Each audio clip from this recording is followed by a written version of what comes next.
Good morning, my name is Mark Ellis. I write a series of detective novels set in World War II. Today happens to be a rather significant anniversary, if you're interested in World War II.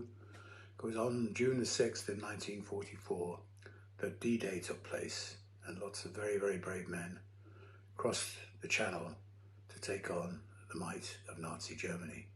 Many, many died or were badly wounded, and so let us honour them. Now I'm going to talk a little bit about one of the books in my 6-book series. It's called Dead in the Water. It's actually number 4 in the series.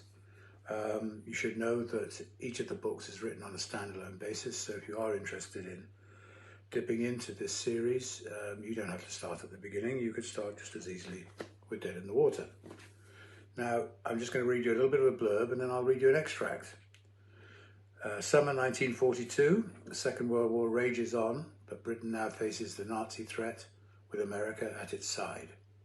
In a bombed-out London swarming with gangsters and spies, DCI Frank Merlin continues his battle against rampant wartime crime.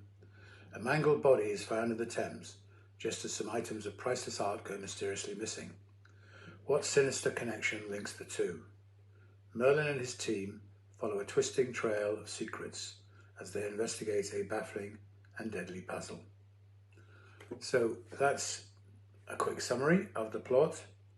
Now I'm just going to read you something from quite early on in the book, in which Frank Merlin is sitting down with his boss, Assistant Commissioner Gatehouse, discussing a successful arrest that Merlin has made of some Canadian deserters.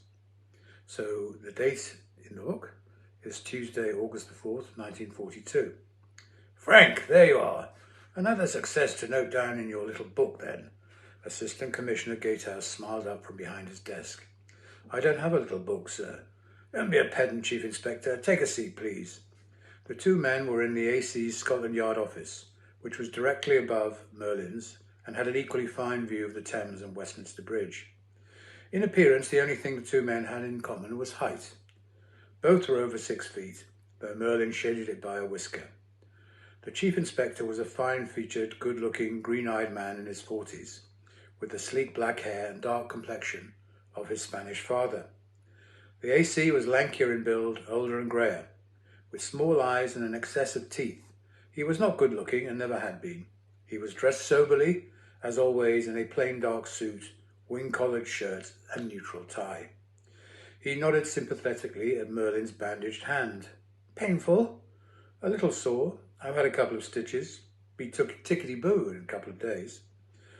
Good. So let's hear all about it. Merlin ran over the details of the Soho stakeout. When he'd finished, the AC nodded sagely. A difficult job well done. Where are the two men now?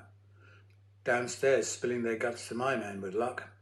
They wouldn't say a dicky bird last night, but I understand they're in a different frame of mind this morning. The usual game. Yes, each man's been told the other has peached on him. Quite a run of success they had. Any sign of the robbery proceeds? Only 160 quid found in their room. A small portion. Could they have spent the rest? They could have drunk a lot of it, given the state they were in yesterday. What about the man who was harbouring them, the restaurant owner? Monsieur Francois did a runner, but was nabbed by a vigilant copper at Waterloo Station this morning. He's downstairs too. The AC fiddled with his tie. What firearms did they have? Smith & Wesson revolvers, standard Canadian issue filched from army stores. Any match with that Hackney cinema usherette who got shot? Waiting on forensics, but I'm sure there will be.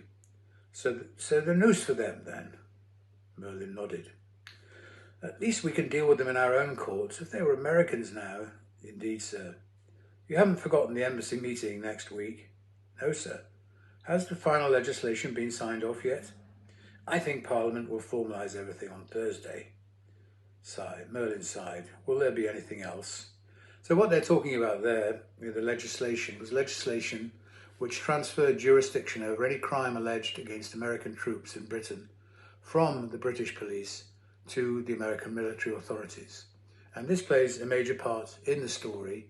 Merlin had been investigating a murder, and an airman, a coloured airman, had been charged with the offence, and Merlin didn't actually think he'd done it, but it was out of his hands now, and that's a key element of the plot. So I commend this book to you, Dead in the Water. It's been very well reviewed.